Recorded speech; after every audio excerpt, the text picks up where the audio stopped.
Did you call bank? I called game. Video was made possible and sponsored by MMOCS. Buy cheap NBA 2K MT at MMOCS.com. Use my promo code PACG and you can get a 5% discount. What's up, Pack Nation? It is Pack here, and today I'm talking about the 4th roster update of NBA 2K19 that was added. Today I'm going to talk about which players got upgraded ratings and downgraded ratings for every single team. I don't talk about every single rating change because there's so many players that would take forever. I only talk about the important ones. Before this video starts, I'm doing a giveaway, the biggest giveaway I've ever done on this channel. And that is for when I reach 100,000 subscribers. When I reach 100,000 subscribers, there's going to be 2 winners for 2 giveaways. The first giveaway is that you can win any piece of pack merch from Zwello.com, whether it be the hoodie, the t-shirt, whatever you want, you pick. The other one is someone's going to win either NBA 2K19 for free or 200,000 VC for free. They would pick which one. To win one of these giveaways, all you have to do is subscribe to this channel, follow me on Twitter, follow me on Instagram, and then tweet at me done. You do these things, I'll put you in a randomizer and you could win one of those things for free. Let's get this roster update started. Always with the Philadelphia 76ers, and the only change they had for the Sixers was TJ McConnell, 76 overall, +1 for him. The next team is the Milwaukee Bucks. So they downgrade Chris Middleton from an 85 to an 83. He started this season out really good. He's just slightly not done as good as usual. He's not doing bad, but just not as good as he was at the start of the season. Now, I do want to say the 4th roster update, I feel like, is always a roster update that the players that were doing so good at the start of the season start to kind of plateau and not do as good. And you'll see more of that in this video. But Chris Middleton will be the start of that talk.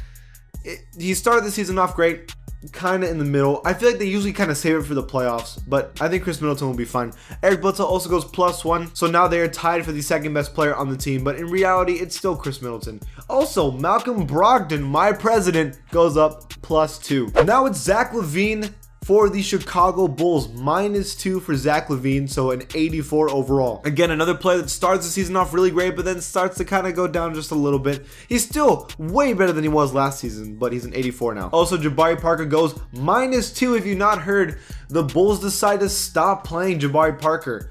Maybe they're going to trade him or something, but they've just decided to stop playing him, which is crazy. The next player is Tristan Thompson, goes +1 for Tristan Thompson. He has easily been the best player on this team. He is injured for a couple weeks, but still +1 for Tristan. And then Colin Sexton, all that talk about how he's a garbage rookie from the team, and yet now he's the 2nd best player on the team. Unless Kevin Love decides to come back this season, which I doubt. So Colin Sexton and Tristan Thompson go +1. For the Celtics, the only ones that are really important is Kyrie Irving, +1, so now 92 overall. He was 94 overall last year, so he's trying to get back to that crazy rating he had. Al Horford goes -2, even though I still feel like he's playing solid. Gordon Hayward also goes -2, and the crazy one is Jaylen Brown goes -2, leaves the 80 overall club.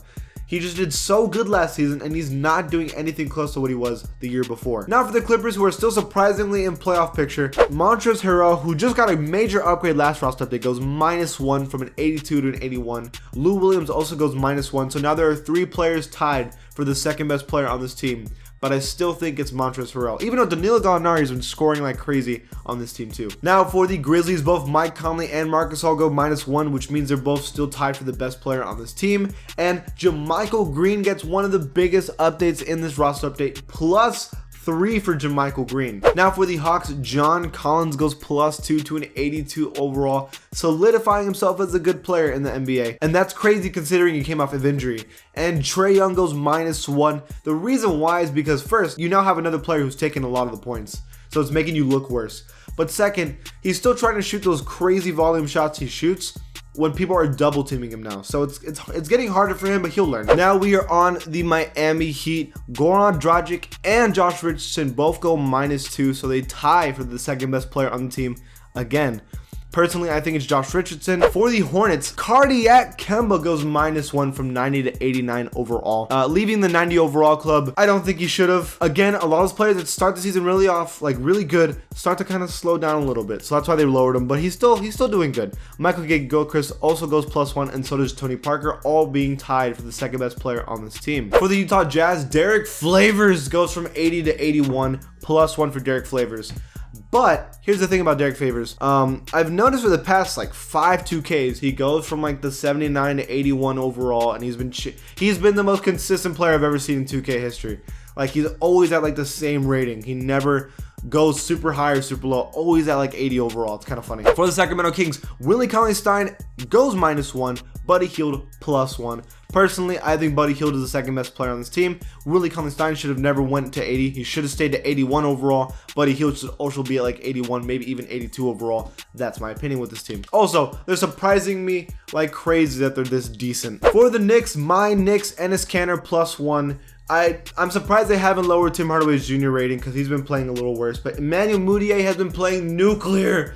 And so he goes +1 also from a 76 to 77, both for them. For the Lakers, Kyle Kuzma goes +3, one of the highest rating upgrades in this roster update, from an 81 to an 84 for Kuzma. Now solidifying himself easily as the second best player on this team. This is LeBron's second-hand man. JaVale McGee, I still think should be an 80 overall. They haven't changed him. And Lonzo goes -2, which I disagree with. Lonzo just got a triple-double, right? He is shown to be one of the best defenders in the NBA. People are even saying he should be first team all defense, which is crazy, but he is playing like that. And they lowered him 2 overall. I don't agree with that, honestly. I think he should have stayed 79. But whatever. For the Magic, Evan Fournier keeps dropping. He went from like an 80 to a 76. He went from 78 to 76 overall. 2- for Evan Fournier. For the Mavericks, as I said, Luka Doncic should be the #1 player on this team, and he is. From an 82 to an 84. DeAndre Jordan drops from an 84 to an 82. They basically swap ratings. So they kind of dropped Jordan's rating a little aggressively. I think he should have been like an 83, but 82 is okay for the moment. For the Nets, D'Lo goes +1, Spencer Dinwiddie +2. My boy Spencer Dinwiddie keeps rising. It makes me excited. It's crazy to think that Spencer Dinwiddie was like, I think like a 71 overall just a year ago. It's insane. Also, Jared Allen joins the 80 overall club, goes +1 for him. Now for the Nuggets, who are the first team in the NBA in the West and also just beat the Raptors. Paul Millsap goes +1 and is injured. Jamal Murray goes -1. Don't agree with that. But dude, this whole team is injured. Paul Millsap is injured. Gary Harris is injured. Isaiah Thomas is injured. Will Barton is injured. Their rookie Michael Porter Jr. is injured. Like, their whole team's injured. It's insane. Vanderbilt, everyone. For the Pacers, Domantas Sabonis goes -1. I still think he's the second best player on this team, but they tied the rating with Bogdanovich and Miles Turner. For the Pelicans, another player that's been playing nuclear is Julius Randle. This dude is going off this season. How the Lakers let him go, I have no idea. 84 overall. He went +2 in this roster update for him. Crazy. So Pistons drop Andre Drummond -1. I still think Blake Griffin should be at least the same rating as Andre Drummond. I don't know why that's not a thing yet. For the Raptors, Kawhi Leonard goes +1. See, what the thing with the Raptors is, every single roster update, they get like people trading ratings and going crazy rating wise, going up and down. But this one is pretty safe. Just Kawhi Leonard +1. I still agree with that. For the Rockets, everyone keeps dropping. So Chris Paul -1. And even though they're kind of doing a little better than the start of the season, they still drop Chris Paul. They drop Eric Gordon because he's been playing straight cheeks from a 77 to 76. Just this team keeps dropping. Nene is their 4th best player. It doesn't even feel like it. For the Spurs, DeMar DeRozan goes -1 from a 90 overall to an 89. Drops from the 90 overall club. But Rudy Gay joins the 80 overall club with a +2. And Jakob Poeltl goes from a 75 to a 77, playing much better, playing like a poor man's Pau Gasol. I like it. For the Suns, DeAndre Ayton -1, so an 82 overall. They added Kelly Oubre Jr. if you haven't heard already. Also, Rashawn Holmes goes +2, and actually Kelly Oubre also goes +2. So that's a crazy pickup for them. So for the Thunder, Westbrook goes -1 while Paul George goes +1. I would have never believed that Paul George would almost have the same rating as Russell Westbrook. That's crazy. Also, Dennis Schroeder goes +1, making him an 80 overall. For the Timberwolves, Robert Covington goes +1, helping this team still fight for that playoff position, joining the 80 overall club, I believe, for the first time in his career. Crazy for Robert Covington. For the Blazers, Al-Farouq Amino goes +1, and I have no idea why because I don't know enough about the Blazers. And now we are on the Warriors. Klay Thompson -1. This is why I don't worry about the Warriors ratings, because I know that they're just going to get better later. They don't care, I think, for the regular season right now, so that's just what it feels like. Also, I'm terrified that DeMarcus Cousins is coming soon. And finally, with the Wizards, no rating changes, but Trevor Ariza was added to the team, 77 overall. And that is it for this roster update for NBA 2K19, the fourth one, the Christmas one. We're good. Thank you guys for watching. If you like this channel, give it a sub, and I'll see you guys next time. Did you call back?